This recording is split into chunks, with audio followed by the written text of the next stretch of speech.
Аз съм една от вас и днес вие се срещате с мен, Диляна.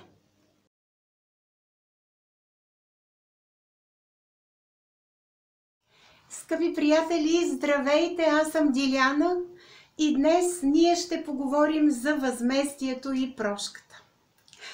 Получих много писма от вас и много въпроси, които са свързани с възмездието и прошката, и по тази причина днес ще ви разкажа за тях. Започваме най-напред с това, че ние като души слизаме горе от отвъдното тук на земята, заемаме поредното човешко тяло и пребиваваме с него по време на настоящия си земен живот. Преди да тръгнем горе от отвъдното, ние имаме предначертан план, какво трябва да ни се случи тук на земята, за какво сме дошли, с какво да се преборим, какъв опит от тук да отнесем. Това е, ако нашия план бъде изпълнен от нас самите на 100%. Не винаги обаче това се случва. Когато слезем тук на земята и искаме да знаем какъв ще бъде нашият живот, ние отиваме на астролог. И астрологът по дата, месец, година на раждане, час и място чертае нашата звездна карта. И ни казва в близките 5-10 години или до края на живота ни какви тенденции и периоди има. Същото прави и аз и онези, които са като мен, хората със способности. Ние обаче виждаме два вида карти, образно казано. Първия вид карта, това е звездната карта, като ние не виждаме планети, а ние виждаме тенденция на съответния период и конкретния период. И да речем, от началото до края на човешкия живот, проглеждайки пътя на конкретния човек, ние можем да кажем какво е заложено. Освен тази звездна карта, така да я нарека, без да виждаме планети, планетите ги виждат само астролозите, когато чертаят звездната карта, а ние просто с нашите сетива виждаме какъв е пътя на човека. Освен тази звездна карта, ние виждаме и така наречената кармична карта на всеки човек. Какво представлява кармичната карта? Кармичната карта, това са тежките периоди в живота на всеки човек. Не можем да кажем под общ знаменател, че всички имат от тази до тази година тежки периоди. Всеки от нас е уникален и неповторим като личност.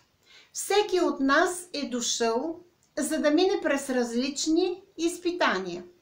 И всъщност кармичната карта на всеки от нас отразява неговите кармични изпитания. Например, човекът трябва да се разболее от тежка болест. Или човекът трябва да изгуби рожденото си семейство. Или човекът изгубва дома си, спестяванията си и остава на улицата. И най-различни други, такива подобни неща, които, поглеждайки по кармичната карта, ние можем да видим и можем да предупредим човека. В едно от другите видеа, обаче, аз ви казах, че ние, хората със способности, можем да видим много неща. Можем да предупредим конкретния човек какво го чака. Но ние не можем да предотвратим онова, което трябва да му се случи. Бог е онзи, който взема и който дава. И човек, слизайки в поредното си прераждане, се учи да приема дадените неща под формата на препятствие в неговия живот, под формата на сътресения, т.е. той не се противи на злото или на лошото, което му се случва, а с търпение, смирение и с осъзнаване той преодолява конкретния проблем, бори се с злото, побеждава го и върви напред. Обяснявам всичките тези неща, защото те са пряко свързани с възмездието. Какво е възмездието? Възмездието е нещо, което ние сме направили на някого под формата на проблем, под формата на нещо лошо като действие, под формата на някакви тежки лоши думи, които сме отправили към някого, като по този начин ние сме спряли този човек, той не може да върви по пътя си. Ние сме изиграли в неговия живот ролята на препъни камък и по тази причина ние сме разрушили част от неговия път. Тоест, човекът дошъл на земята се предвижва, да речем, от точка А до точка Б, до точка С, до точка Д и така нататък. И, например, от точка Б до точка С ние сме осуетили неговия път. Схващането, че Бог е там горе на небето и Той ни наказва за лошите действия и постъпки тук на земята, е абсолютно неправилно. Не ни наказва Бог, наказваме се ние сами. По кой начин става това? Или като се осъзнаваме вътре в себе си, говорим още докато сме тук на земята, обръщаме се към човека, разкаиваме се за действията и постъпките си, молим го за прошка и се опитваме да направим някакви добри дела за него. Често пъти обаче ние не се обръщаме тук към човека на земята. Ние не осъзнаваме, че сме направили лоши действия, които са напакостили на някого. И когато се прибираме горе в отвъдното, това е точно след нашата физическа смърт, се прожектира филмът на нашата душа. Това е филмът за настоящия ни земен живот. И този филм ние го гледаме чисто обективно, без всякакви пристрастия, защото ние сме субективно настроени и имаме пристрастия, докато сме в нашето човешко тяло. Когато обаче душата ни излезе от това тяло и тръгне към отвъдното или отиде в отвъдното, тя разглежда всички действия и постъпки в собствения си земен живот чисто обективно. Тоест, душата вижда, че е сбъркала, душата се разкаива, изпитва тъга и съжаление, че е постъпила по този лош начин и е направила зло някому. Душата, осъзнавайки какво е извършила по отношение на някого тук на земята, се разкаива сама и тя понася своето собствено възмездие сама. Да го кажа по друг начин. Дошли сме тук на земята, по отношение на няколко човека сме направили нещо лошо. Прибирайки се горе в отвъдното и успоредявайки филмът на нашето земно прераждане, тук в този момент какво е било, и космическия план, който е създаден специално за нас, ние като души виждаме веднага собствените си грешки. Нашите грешки са ни накарали да се осъзнаем и да разберем, че пътят на нашата душа в този живот не е добре извървян. И понеже ние сме постъпили лошо по отношение на някого или на група хора, ние трябва да повторим отново земния си път в друго тяло, в друго време, в друго семейство. Слизайки тук на земята, ние сме дошли, за да се борим с различни проблеми, с различни пороци. Ние сме дошли да не се противим на злото и на проблемите, защото те са ни дадени, за да ни научат на нещо.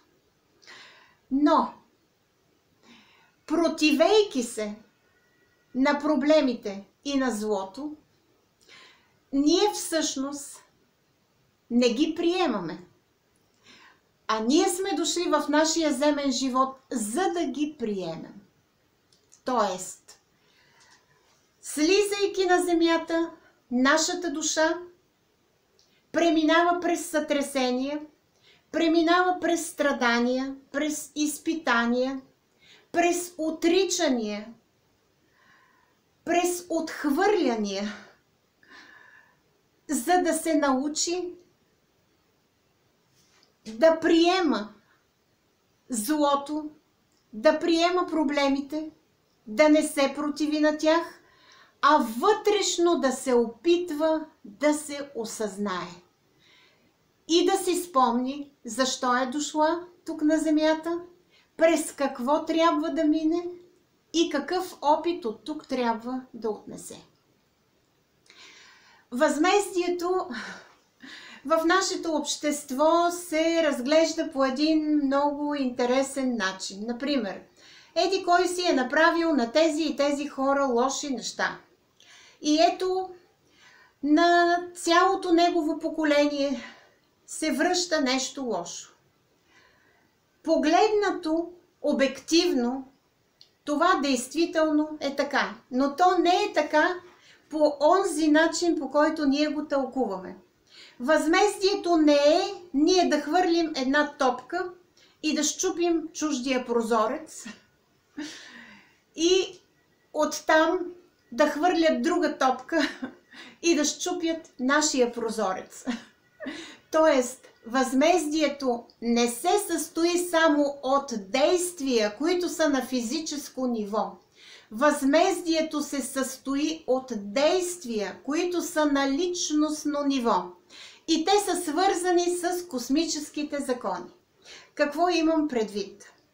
Когато душата извършила лоши неща, се е прибрала горе в отвъдното, понякога, за да изкупи тези лоши неща, за да може нещата да се хармонизират и да се балансират в следващ живот. Да речем, тя е напакостила в едно семейство и е убила някого, или човекът е починал, или се е разболял тежко, или са се случили някакви големи катаклизми в това семейство. В следващия живот тази душа се преражда заедно с душите, на които е напакостила, и всъщност тя понася наказанието си, което сама е избрала. Тоест, не я е наказал Бог, а в следващия ѝ план за прераждане, в следващото земно прераждане, на нея се е паднало да изпие горчивата чаша. На нея се е паднало да изкупи лошите неща, които тя е извършила в предишно прераждане. Ние говорихме за кармата, че всеки от нас, слизайки в съответното прераждане, слиза с една раничка на гърба си. И в тази раничка са всичките лоши неща, които той е направил в предишни животи. И трябва да започне във всяко прераждане, едно по едно, да изважда тези лоши неща, да хармонизира взаимоотношенията си с хората, на които е пакостил, за да може накрая душата да се прибере в отвъдното с по-лека раничка и с хармонизирани взаимоотношения с други души, с които тя се е преродила тук на земята. Какво е прошката?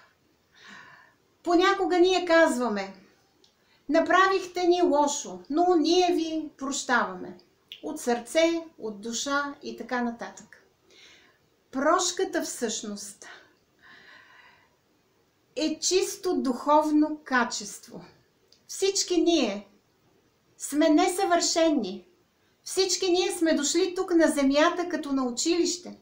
Ние сме дошли, за да се учим да бъдем по-добри, за да се опитваме като души да бъдем по-съвършени, а това се случва чрез нашите действия и постъпки тук на земята. Защото дошли тук в този живот, ние се опитваме да постъпваме правилно според космическите закони, не според човешките закони. Ние казахме, че човешките закони са несъвършени, те са характерни за конкретното общество сега и тук в този момент. Те са субективни, защото обществото в този момент вярва в тези и тези неща и ги отстоява. Обществото в следващия момент може да отрича предходните неща. Тоест, нашата душа идва, за да живее, за да действа и да постъпва тук на земята според космическите закони. И когато нашата душа осъзнае, че е постъпила лошо по отношение на някого, когато личностното развитие на човека, понеже душата е размърдала човешкото същество и неговото личностно развитие вече е различно, защото ние като хора сме се осъзнали и сме разбрали, че сме постъпили зле, тогава ние се обръщаме към съответния човек и го молим да ни прости. И всъщност прошката е акт, тя е вид енергия, тя е балансиране на гнева и на злото. Прошката е акт на миротворчество, така да го кажа. Чрез прошката ние искаме да балансираме всичките тези лоши неща, които ние или някой друг е направил на нас. Не е лесно човек да прости. Това всички ние го знаем. Защото дошли тук на земята, ние сме с затворено съзнание и ние не помним какъв е нашия план, какъв трябва да бъде пътят на нашата душа и през какви сътресения трябва да преминем. Осъзнавайки се обаче, намествайки се вътре в себе си чисто личностно, ние в един момент стигаме до извода, че не бива да изпитваме омраза към някого, който е постъпил зле с нас. Това е, така да се каже, дошло при нас не само на базата на опита и на сътресенията, през които сме минали. Това е по някакъв начин дошло вътре в нас свише. Ние говорихме в предишните видеа, че когато душата се размърда вътре в тялото, тя го събужда, човекът се променя, той си спомня за какво е дошъл в този живот и може да направи рязък завой и животът му да претърпи обрат. Прошката и възмездието всъщност са свързани с осъзнаването на нашите души. Ако ние сме разбрали, че идвайки тук на земята, това не е за последно, че това е просто поредния наш земен живот. И от този живот ние ще отнесем опита, положителен или отрицателен, опитът, който ни е полезен, и понякога няма значение, че този отрицателен опит ние го отнасяме със себе си, защото чрез него ние ще се научим как в следващия живот да не постъпваме. Чрез този отрицателен опит ние ще се опитаме да простим на себе си, да простим на враговете си в този земен живот или на враговете си от предишни прераждания. Ще се опитаме да хармонизираме нещата и да намерим път тази хармонизация да става все по-голяма. Възмездието, което понасяме, не е само тук на земята, чрез пътя, който нашата душа е избрала, например, прераждайки се в семейството на онези, с които тя е постъпила зле. Възмездието е и горе в отвъдното, когато, гледайки филма на нашия живот, от който сме си тръгнали в този конкретен момент, ние разбираме, че сме постъпили неправилно.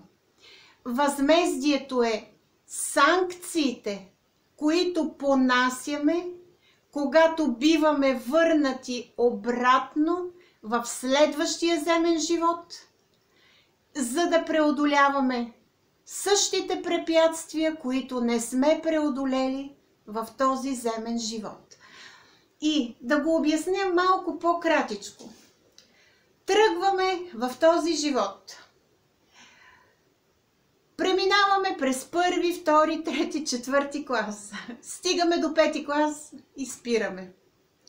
Не можем да се развиваме повече, защото сме допуснали грешки, не сме преборили проблемите, които са ни заложени и всъщност нашия път тук на земята е свършил. Няма повече развитие.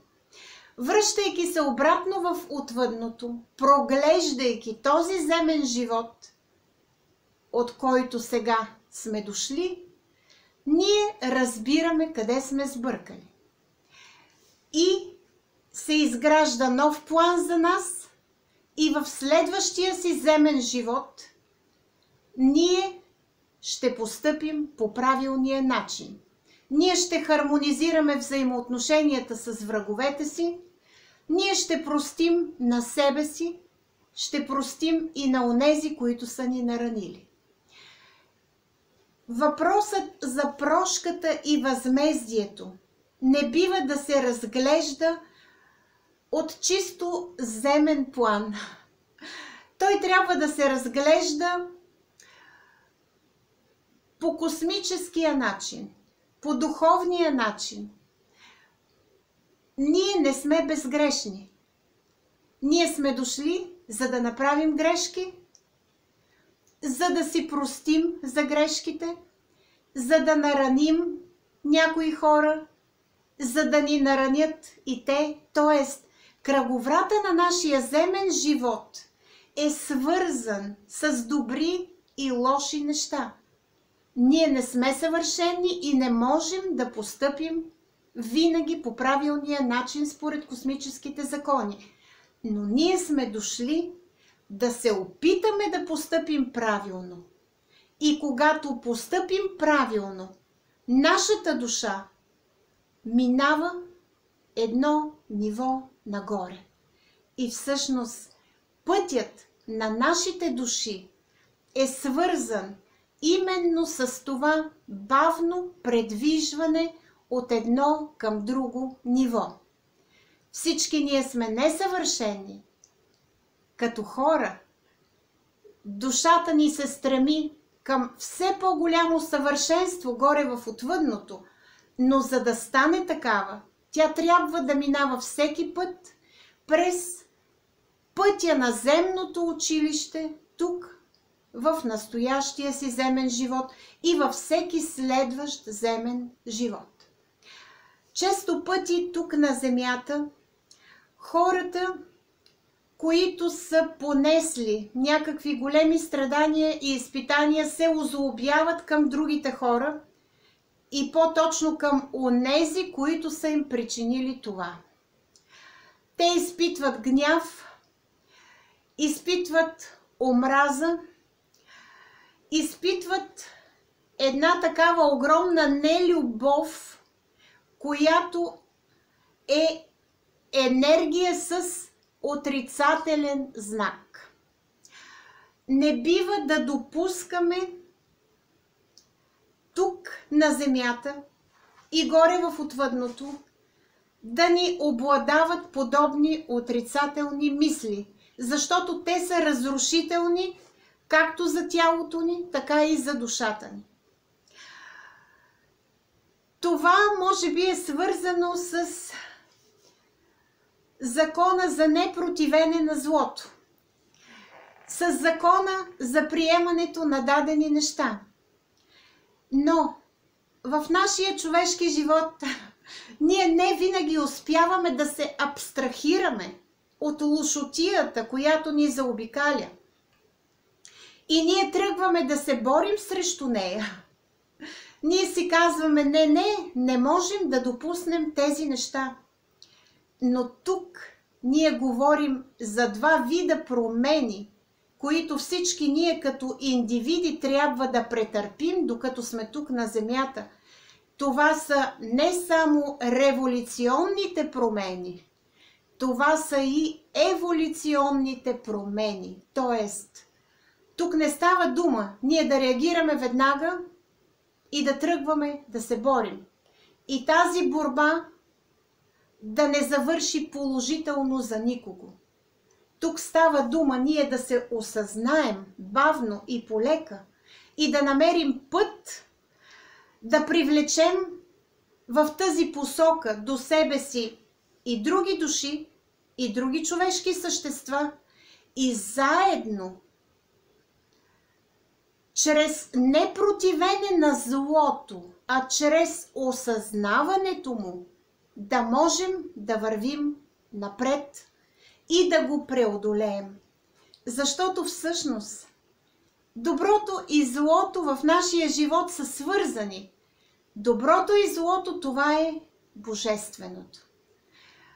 Аз ви казвах и преди, че много харесвам една мисъл на писателя Елин Пелин.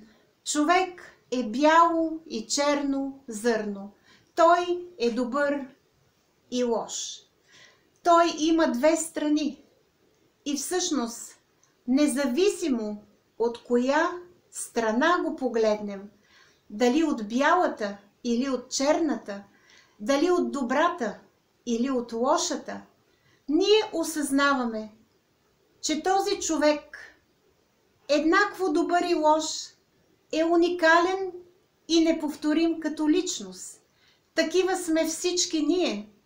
И по тази причина ние сме дошли тук на земята, за да извървим своя път, за да минем през много сътресения, за да се осъзнаем, за да си тръгнем от този земен живот с любов, простили на враговете си, за да си тръгнем от този земен живот, без да мислим за отмъщение, за да си тръгнем от този земен живот, отнасяйки със себе си прекрасните спомени за хората, с които тук сме били и които един ден ще срещнем там горе в отвъдното.